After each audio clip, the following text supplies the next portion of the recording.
UCO bank में specialist officer के 91 पदों पर निकाली गई रिक्तियां। यूको बैंक ने स्पेशलिस्ट ऑफिसर के 91 पदों पर भर्तियां निकाली है। इन पदों के लिए ऑनलाइन आवेदन की प्रक्रिया जल्द ही शुरू होने वाली है। मिली जानकारी के अनुसार 27 अक्टूबर से आवेदन करने की प्रक्रिया शुरू होगी। इच्छुक और योग्य उम्मीदवार यूको बैंक की आधिकारिक वेबसाइट www.ucobank.com पर जाकर आवेदन भर सकते हैं। साथ ही अब अपने फीस की भुगतान भी 17 नवंबर 2020 तक करवा सकते हैं। आपकी जानकारी के लिए आपको बता दें, उम्मीदवारों की चयन प्रक्रिया इंटरव्यू के आधार पर की जाएगी। इंटरव्यू में मार्क्स के आधार पर चयन की फाइनल सूची बनाई जाएगी। राजधानी के पर्यटन स्थल में संजय गांधी जैविक उद्यान में आपको देखने को मिलेगा बहुत कुछ खास। संजय गांधी जैविक उद्यान भारत के 16 सबसे बड़े चिड़ियाघरों में से एक है और इसे 1973 में बनाया गया था। यह चिड़ियाघर संजय गांधी वनस्पति और प्राणी उद्यान या पटना चिड़ियाघर के रूप में भी प्रसिद्ध है और पटना के शीर्ष पर्यटक आकर्षकों में से एक है। 6,18,966 वर्ग के क्षेत्र में फैले इस चिड़ियाघर में लगभग 110 प्रजातियों के 800 जानवर हैं। उनकी प्रकृति के अनुसार जानवरों को विभिन्न कमरों में रखा गया है। आगंतुकों को अधिक बाघ, तेंदुए, गीदड़, ब्लैक बक्स, हाथी, हिमालयन काले भालू, जेब्रा और जिराफ देखने को मिलते हैं। घर जाने वालों को रेलवे ने दिया बड़ा तोहफा। यात्रीगण कृपया ध्यान दें, रेलवे ने त्योहारी सीजन में यात्रियों की सुविधा को ध्यान में रखते हुए बढ़ते डिमांड को देखते हुए 46 स्पेशल ट्रेन के परिचालन का ऐलान कर दिया है। कोरोना को ध्यान में रखते हुए मार्च से ही ट्रेनों के परिचालन पर रोक लगा दी गई थी। हालांकि अब सीमित संख्या में ट्रेनों का परिचालन करवाया जा रहा है। हालांकि त्योहारों के मौसम में ट्रेनों की बढ़ती मांग को देखते हुए अब रेलवे ने नए स्पेशल ट्रेन के परिचालन की अनुमति दे दी है, जिसकी पूरी सूची रेलवे की तरफ से साझा की गई है। राजगृह और मतदान केंद्र का निर्माण कार्य हुआ पूरा। आगामी विधानसभा चुनाव को ध्यान में रखते हुए मतदान की प्रक्रिया को सुचारू रूप से चलाए जाने के लिए चुनाव आयोग पूरी सतर्कता के साथ काम कर रहा है। वहीं मतगणना को ध्यान में रखते हुए राजधानी पटना के एएन कॉलेज में ब्रजगृह बनाने का काम पूरा कर लिया गया है। जिला निर्वाचन पदाधिकारी सह जिलाधिकारी पटना कुमार रवि ने पटना के एएन कॉलेज स्थित ब्रजगृह में सुचारू एवं सुदृढ़ व्यवस्था के तहत ईवीएम, वीवीपैट समेत अन्य दस्तावेजों को रिसीव करने और ब्रजगृह में रखने हेतु संबंधित अधिकारियों एवं कर्मियों की ब्रीफिंग की। इसके साथ ही इस दौरान उन्होंने सेंटर पर बनाए गए काउंटर एवं प्रतिनियुक्त कर्मियों साथ ही उनके कामों के बारे में भी जानकारी दी।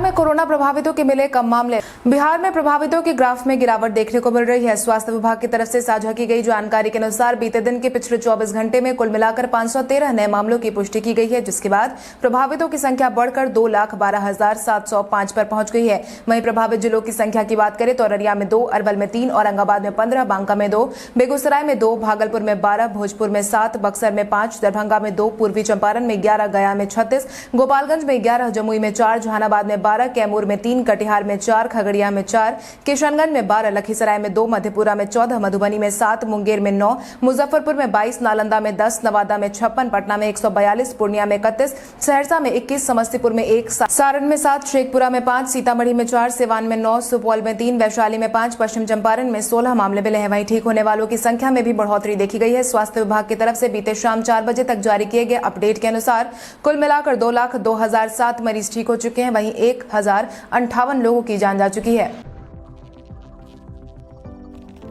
पहचान में हम बात करेंगे सत्यपाल चंद्रा की। सत्यपाल चंद्रा का जन्म 1 नवंबर 1987 को बिहार के गया जिले में हुआ था। सत्यपाल चंद्र एक भारतीय लेखक और उद्यमी हैं। वो मैगटैप टेक्नोलॉजीज और आउटलैंडर्स मीडिया के संस्थापक हैं। उन्होंने विभिन्न विधाओं के उपन्यास भी लिखे हैं। उनका पहला उपन्यास द मोस्ट एलिजिबल बैचलर साल 2011 में प्रकाशित हुआ। पुस्तक सांप्रदायिक युवा संघर्ष और उद्यमशीलता के बारे में है। इसके बाद उसी साल उनकी दूसरी पुस्तक golden angel and the darkness of midnight diamond books में प्रकाशित हुई। वहीं साल 2012 में उन्होंने 6 उपन्यास प्रकाशित किए हैं।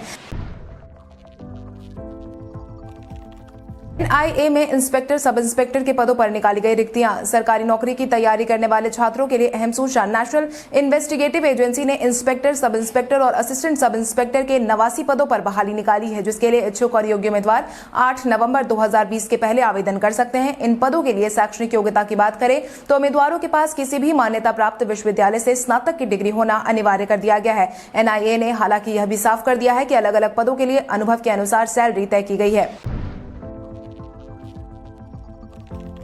पहले चरण के चुनाव के लिए थमा प्रचार प्रसार। पहले चरण के चुनाव के लिए प्रचार प्रसार को रोक दिया गया है। सभी पार्टियों ने प्रचार में अपनी पूरी ताकत झोंक दी है। पहले चरण के चुनाव प्रचार का बीते दिन आखिरी दिन था। ऐसे में बीते दिन ही बड़ी रैलियों पर रोक लगा दी गई है, जिसके बाद कल पहले चरण के 71 सीटों पर मतदान डाले जाएंगे। आपको बता दें कि कल से शुरू होने वाले चुनाव के लिए मतदान केंद्रों पर व्यवस्था सुचारू ढंग से पूरी की जा चुकी है। कोरोना के माहौल में चुनाव का आयोजन करवाना चुनाव आयोग के लिए भी चुनौतीपूर्ण बन गया है। सैनिटाइजेशन की तमाम व्यवस्था भी की गई है ताकि कोरोना संक्रमण से बचा जा सके। वोटरों की सुविधा को ध्यान में रखते हुए चुनाव आयोग ने जारी किया हेल्पलाइन नंबर। बिहार चुनाव के पहले चरण का मतदान 28 अक्टूबर को होने वाला है। वहीं इसको लेकर तैयारियां भी पूरी हो चुकी है।